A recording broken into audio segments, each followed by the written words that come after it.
Sometimes a single strike tells you more about the direction of a war than an entire week of headlines. And I think that's exactly what happened along Iran's southern coast over the past 10 days. Not because of the loudest explosion, and not because of the biggest number in a press release, but because of what got taken out, when it got taken out, and how fast Iran's own version of events fell apart afterward. Most channels covering this war are going to chase whatever single clip gets the most views that week. I get it. That's what the algorithm rewards. But if you actually want to understand where this war over the Strait of Hormuz is heading, you have to look past the loudest footage and pay attention to the moves that were designed to be quiet. This is one of those moves. So let's slow down and actually walk through it properly. Everything in this video is sourced from CENTCOM's own public statements and social media posts, Iranian state media including IRNA, and reporting from outlets like Reuters, the Jerusalem Post, Army Recognition, and CBS News. Where the two sides disagree, I'll tell you plainly instead of pretending one side is automatically right. The target that mattered more than its size. On July 16th, U.S. forces struck the Shahid Kalantari Port surveillance tower at Chabahar on Iran's Gulf of Oman coastline east of the Strait of Hormuz. CENTCOM confirmed the strike directly, describing the tower as part of a maritime surveillance network the Islamic Revolutionary Guard Corps has used for decades to track and target commercial vessels moving through the strait. Secretary of War Pete Hegseth posted a photo of the wreckage, and CENTCOM released infrared footage of the tower disappearing into a blast and a column of smoke. Here's the detail that's easy to skim past, but is actually the whole story. This wasn't the first time this specific tower had been hit. This was the third strike against that same facility. And that detail changes how you should read this whole story. This isn't a one-off lucky shot. It's the U.S. deciding, apparently more than once, that this exact piece of infrastructure is worth going back to destroy again and again, rather than treating it as a solved problem after the first strike. Think about what a surveillance tower like this actually does.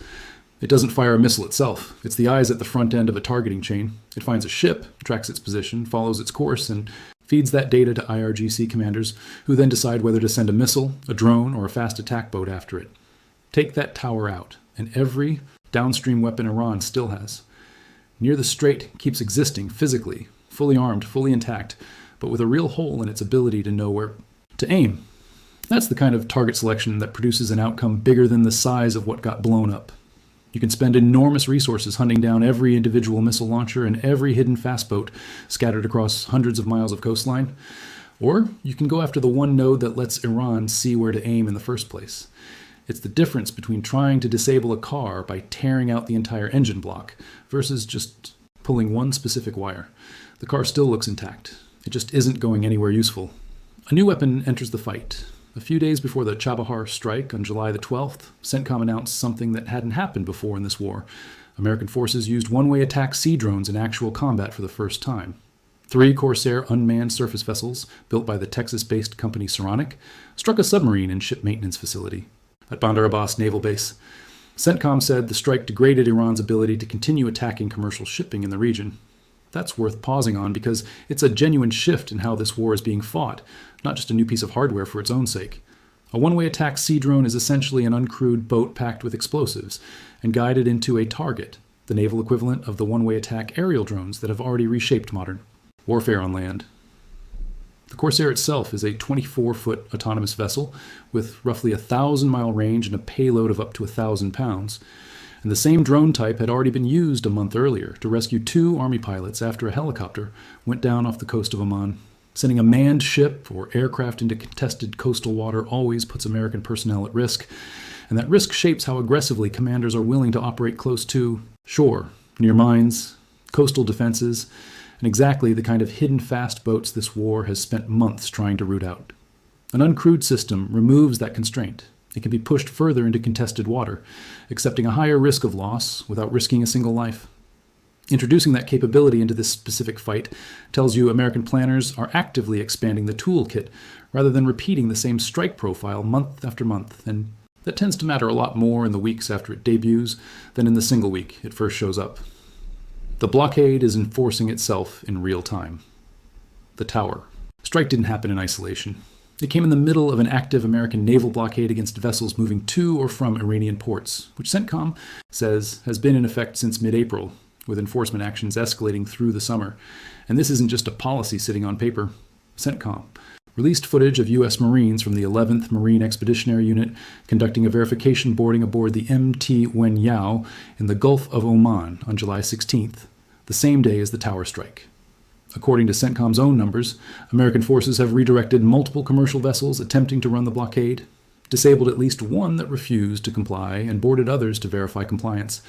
Think about what a verification boarding actually involves. A team of armed Marines leaves their own vessel, crosses open water, and climbs aboard a foreign-flagged commercial ship to check cargo manifests, crew documentation, and the ship's actual cargo against what it declared. That's a real non-trivial risk every single time it happens, in water where Iranian fast boats and coastal defenses are still active even after months of strikes. Doing that kind of close-in, personnel-heavy operation on the same day as a major strike against Iran's coastal surveillance network says something about how confident American commanders were feeling about the threat environment that day. Degrade the eyes watching the water on one hand, then physically climb onto a ship in that same water on the other. That's not two disconnected headlines. That's one campaign working in both directions at once. Two governments, two completely different versions of reality. Now here's where it gets genuinely interesting, because the rhetorical fight happening in parallel with the physical strikes might be just as revealing as the strikes themselves. Iran's position has been that the Strait of Hormuz is closed, and that it will stay closed until American forces leave the region. Iranian officials have accused the U.S. of trying to force through what they call an illegal route, and Tehran has claimed retaliatory strikes against multiple Gulf states in response to the ongoing American campaign along its southern coast. CENTCOM's public position is the exact opposite, stated about as bluntly as language allows. The strait is open to all vessels seeking to lawfully transit it. American forces are positioned to guarantee freedom of navigation, despite what it calls Iranian harassment and arbitrary declarations. And, in CENTCOM's own words, Iran does not control the strait, and traffic is flowing. That's not two sides interpreting the same set of facts differently. That's two governments each asserting a version of physical reality that directly excludes the other's version. And the level of public confidence behind the American statement, landing squarely on top of Iran's own closure claims, is a fairly unusual degree of open defiance, even by the standards of a war that's already been running since February. There's an even sharper example of this same pattern just one day after the tower strike. On July 17th, the IRGC claimed it had struck a U.S. Special Operations Command Center at Al-Tanf in Syria, and separately claimed to have captured or killed American troops there. CENTCOM's response was about as direct a rebuttal as you'll see anywhere in this war. A flat, immediate denial stating no U.S. troops in the region had recently been killed or captured. That's not careful hedging. That's an on-the-record denial issued inside the same news cycle as the claim itself. To be fair to the other side of this, Iranian state media didn't fold on everything. IRNA actually confirmed the destruction of the Chabahar Tower after the strike, while pushing back specifically on claims about broader damage, saying the port's berths and cargo handling equipment remained unaffected. That's a reasonable, credible pushback. A precision strike on one surveillance tower wouldn't necessarily be expected to damage unrelated infrastructure sitting elsewhere on the same site. And there's no obvious reason to doubt that specific claim the way there's reason to doubt the Al-Tanf story.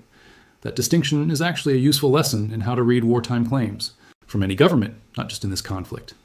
A claim about something independently verifiable, like a tower being destroyed, tends to get confirmed by both sides because denying the obvious costs credibility for nothing in return. A claim about the broader scope of that damage is where you start seeing real spin, each side shading the description toward whatever framing serves its narrative. And a claim about something much harder to verify in real time, like an alleged attack on a specific facility in a third country with alleged casualties, is exactly where you're most likely to see either serious exaggeration or outright invention. Learning to sort a claim into one of those three buckets is probably the single most useful skill for following any war without getting pulled along by whichever side's messaging reaches you first on a given day. Zooming out. This is a pattern, not a single moment. It helps to remember how we got here.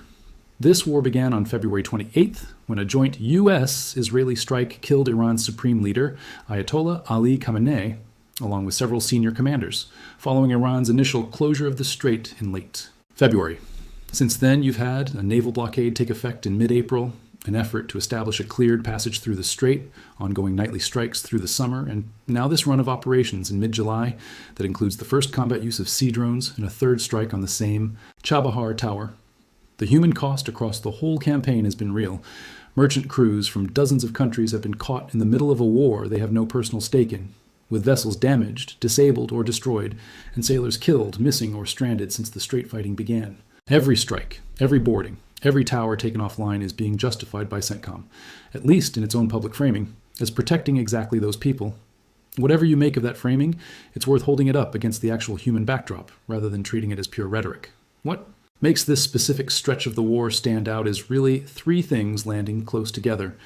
A genuinely high-leverage target choice that degrades an entire targeting chain instead of just one weapon system, a brand new naval strike capability entering the fight for the first time, and an American communications posture that's now willing to flatly and immediately contradict specific Iranian claims, instead of letting them sit unanswered for days.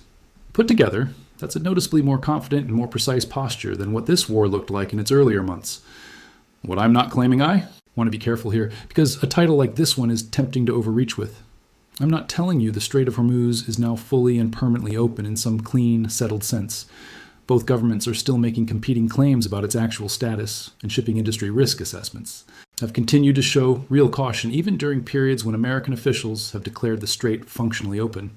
I'm also not telling you Iran's entire coastal surveillance and strike network is gone. A tower, even one this significant, and even hit for a third time, is one node in a wider network that almost certainly still has other pieces functioning along that coastline.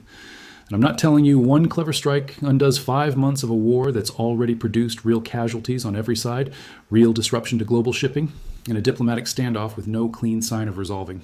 What I am telling you is that this specific run of strikes represents a genuinely smart, high-leverage set of target choices, that a new capability entered this fight for the first time this month, and that Iran's own public claims took a real documented hit to their credibility within about a day of CENTCOM's blunt denial on Al-Tanf.